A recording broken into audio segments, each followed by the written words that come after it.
الحمد للہ رب العالمین والعاقبۃ للمتقین والصلاة والسلام علی اشرف الانبیاء والمرسلین اما بعد فاعوذ باللہ من الشیطان الرجیم بسم اللہ الرحمن الرحیم ان اللہ وملائکتہ یصلون علی النبی یا ایھا الذین آمنوا صلوا علیہ وسلموا تسلیما اللہ رب محمد صلی اللہ علیہ وسلم نحن بعد محمد صلی اللہ علیہ وسلم صلی اللہ تعالی علیہ وسلم۔ تو آج کا ہمارا درس سورہ بقرہ آیت نمبر 3 سے ہے۔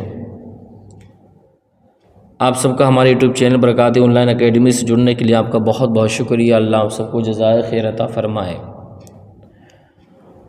تو چلیں آج کے درس کی طرف۔ سماعت کرنے سے پہلے اچھی نیتیں کر لیجیے، آپ بھی میں بھی، کیونکہ حضور کی حدیث پاک ہے، آپ صلی اللہ علیہ وسلم نے فرمایا نیت المؤمن خیر من عملی، یعنی مسلمان کی نیت اس کے عمل سے بہتر ہے۔ تو ہم بھی اچھی نیت کرتے ہیں اللہ کی رضا حاصل کرنے کے لیے۔ میں آج کا درس آپ سبھی کی خدمت میں پیش کرتا ہوں۔ اعوذ باللہ من الشیطان الرجیم، بسم اللہ الرحمن الرحیم۔ سورہ بقرہ آیت نمبر 3 اللہ فرماتا ہے الذین یؤمنون بالغیب ویقیمون الصلاة ومما رزقناہم ينفقون۔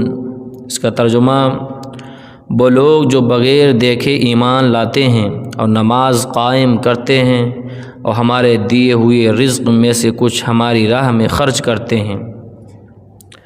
الذین یؤمنون بالغیب، وہ لوگ جو بغیر دیکھے ایمان لاتے ہیں۔ یہاں سے لے کر المفلحون تک کی 3 آیات مخلص مومنین کے بارے میں ہیں، جو ظاہری و باطنی دونوں طرح سے ایمان والے ہیں، اور اس کے بعد 2 آیتیں ان لوگوں کے بارے میں ہیں جو ظاہری و باطنی دونوں طرح سے کافر ہیں، اور اس کے بعد 13 آیتیں منافقین کے بارے میں ہیں جو کہ باطن میں کافر ہیں اور اپنے آپ کو مسلمان ظاہر کرتے ہیں۔ آیت کے اس حصے میں متقی لوگوں کا ایک وصف بیان کیا گیا۔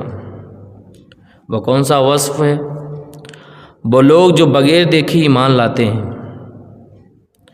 کچھ پہچان اس میں بتائی گئی ہے، اس آیت کریمہ میں وہ 3 پہچانیں پیش کی گئیں۔ نمبر 1، وہ لوگ جو بغیر دیکھے ایمان لاتے ہیں، یعنی وہ ان تمام چیزوں پر ایمان لاتے ہیں جو ان کی نگاہوں سے پوشیدہ ہے۔ نبی کریم صلی اللہ علیہ وسلم نے ان کے بارے میں خبر دی ہے، جیسے مرنے کے بعد دوبارہ زندہ کیا جانا، قیامت قائم ہونا، اعمال کا حساب ہونا، جنت و جہنم وغیرہ۔ ایک قول یہ بھی ہے کہ یہاں غیب سے قلب یعنی دل مراد ہے۔ اس صورت میں آیت کے معنی یہ ہوں گے کہ وہ دل سے ایمان لاتے ہیں۔ ایمان اور غیب سے متعلق چند اہم باتیں۔ نمبر 1، ایمان۔ ایمان اسے کہتے ہیں کہ بندہ سچے دل سے ان سب باتوں کی تصدیق کرے جو ضروریات دین میں داخل ہیں، اور کسی ایک ضروریات دین کا انکار کیا ہے؟ کفر ہے۔ نمبر 2، عمل۔ ایمان میں داخل نہیں ہوتے، اس لیے قرآن پاک میں ایمان کے ساتھ عمل کا جداگانہ ذکر کیا جاتا ہے، جیسے اس آیت میں بھی ایمان کے بعد نماز و صدقہ کا ذکر الگ کیا گیا۔ نمبر 3، غیب۔ غیب وہ ہے جو ہم سے پوشیدہ ہو، اور غیب کی 2 قسمیں ہیں۔ نمبر 1، جس کے حاصل ہونے پر کوئی دلیل نہ ہو، یہ علم غیب ذاتی ہے، یعنی اللہ تعالیٰ کے ساتھ خاص ہے، اور جن آیات میں غیر اللہ سے علم غیب کی نفی کی گئی ہے وہاں یہی علم غیب مراد ہوتا ہے۔ نمبر 2، جس کے حاصل ہونے پر دلیل موجود ہو، جیسے اللہ تعالیٰ کی ذات و صفات، گزشتہ انبیاء کرام علیہ السلام اور قوموں کے احوال، نیز قیامت میں ہونے والے واقعات وغیرہ کا علم، یہ سب اللہ تعالیٰ کے بتانے سے معلوم ہے۔ اور جہاں بھی غیر اللہ کے لیے غیب کی معلومات کا ثبوت ہے وہاں اللہ تعالیٰ کے بتانے ہی سے ہوتا ہے۔ نمبر 5، اللہ تعالیٰ کے بتائے بغیر کسی کے لیے ایک ذرے کا علم غیب ماننا قطعی کفر ہے، عقیدہ رکھیں یہ۔ اور اللہ تعالیٰ اپنے مقرب بندوں جیسے انبیاء کرام علیہ السلام اور اولیاء اعظام پر غیب کے دروازے کھولتا ہے، جیسے کہ خود قرآن و حدیث میں ہے۔ اس موضوع پر مزید کلام انشاءاللہ آگے ہوگا سورہ آل عمران میں۔ وَيُقِيمُونَ الصَّلَاةَ، اور نماز قائم کرتے ہیں، یعنی آیت کے حصے میں متقی لوگوں کا دوسرا وصف بیان کیا گیا۔ پہلا وصف ایمان لاتے ہیں، آیت کے حصے میں متقی لوگوں کا دوسرا وصف بیان کیا گیا، یعنی وہ نماز قائم کرتے ہیں۔ نماز قائم کرنے سے مراد یہ ہے کہ نماز کے ظاہری باطنی حقوق ادا کرتے ہوئے نماز پڑھی جائے۔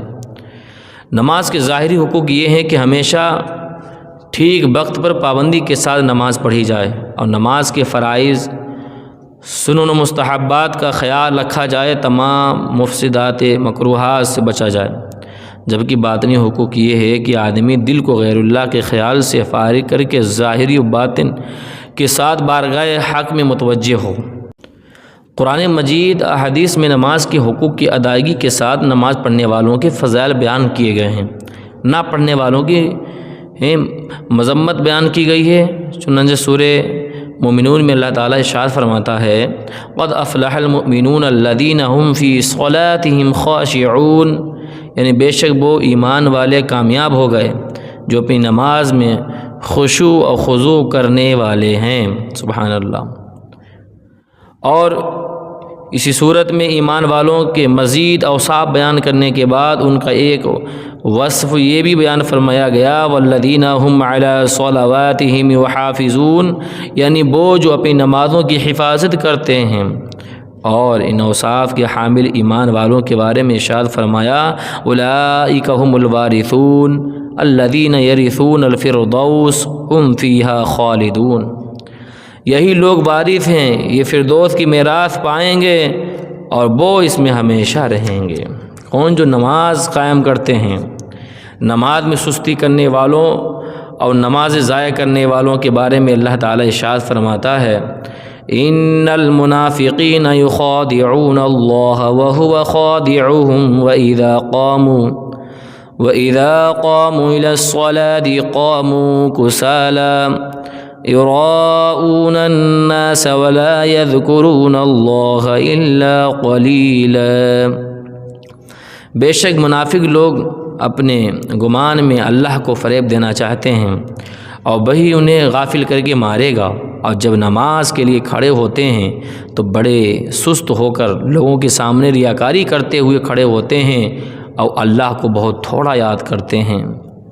اور اللہ نے سورہ مریم میں فرمایا فخلف من بعدهم خلف اضاعوا الصلاة واتبعوا الشهوات فسوف يلقون غيا الا من تاب وآمن وعمل صالحا فاولئك يدخلون الجنة ولا يظلمون شيئا، تو ان کے بعد وہ نالائق لوگ ان کی جگہ ایسے آئے کہ جنہوں نے نمازوں کو ضائع کیا، اپنی خواہشوں کی پیروی کی، تو عنقریب وہ جہنم کی خوفناک وادی گئی سے جا ملیں گے، مگر جنہوں نے توبہ کی، ایمان لائے، نیک کام کی، تو یہ لوگ جنت میں داخل ہوں گے اور ان پر کوئی زیادتی نہیں کی جائے گی۔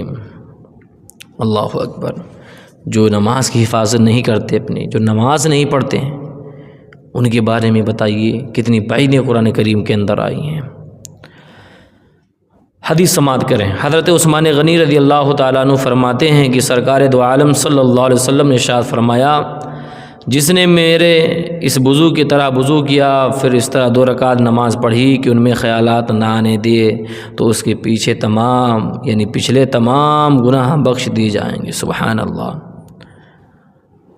اور حضرت ابو سعید خدری رضی اللہ تعالیٰ عنہ سے روایت ہے کہ حضور صلی اللہ علیہ وسلم نے ارشاد فرمایا جس نے جان بوجھ کر نماز چھوڑ دی تو جہنم کے اس دروازے پر اس کا نام لکھ دیا جاتا ہے جس سے وہ داخل ہوگا۔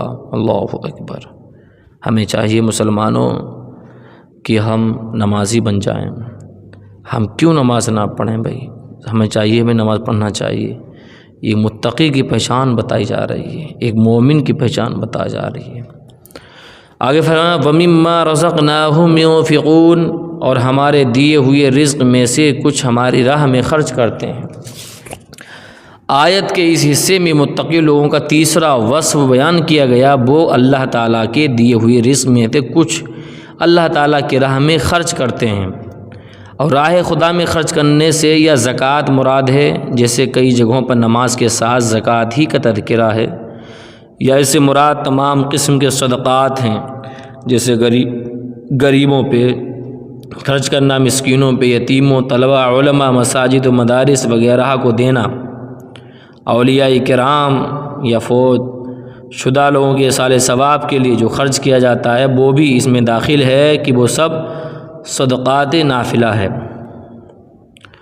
آیت میں فرمایا گیا کہ جو ہمارے دیے ہوئے میں سے کچھ ہماری راہ میں خرچ کرتے ہیں، اس سے معلوم ہوا کہ راہ خدا میں مال خرچ کرنے میں ایسا نہیں ہونا چاہیے کہ اتنا زیادہ مال خرچ کر دیا جائے کہ خرچ کرنے کے بعد آدمی پچھتائے، اور نہ ہی خرچ کرنے میں کنجوسی سے کام لیا جائے، بلکہ اس میں اعتدال ہونا چاہیے۔ اور اس چیز کی تعلیم دیتے ہوئے ایک اور مقام پر اللہ نے ارشاد فرمایا وَلَا تَجْعَلْ يَدَكَ مَغْلُولَةً إِلَىٰ عُنُقِكَ وَلَا تَبْسُطْهَا كُلَّ الْبَسْطِ فَتَقْعُدَ مَلُومًا مَحْسُورًا، اور اپنا ہاتھ اپنی گردن سے بندھا ہوا نہ رکھو اور نہ پورا کھول دو کہ پھر ملامت میں حسرت میں بیٹھے رہ جاؤ۔ سورہ فرقان میں اللہ نے فرمایا، یعنی کامل ایمان والوں کا وصف بیان کرتے ہوئے فرمایا، یعنی ایمان والے کون ایسے جو کامل ہیں، وَالَّذِينَ إِذَا أَنفَقُوا لَمْ يُسْرِفُوا وَلَمْ يَقْتُرُوا وَكَانَ بَيْنَ ذَلِكَ قَوَامًا، اور وہ لوگ کہ جب خرچ کرتے ہیں تو نہ حد سے بڑھتے ہیں اور نہ تنگی کرتے ہیں، اور ان دونوں کے درمیان اعتدال سے رہتے ہیں۔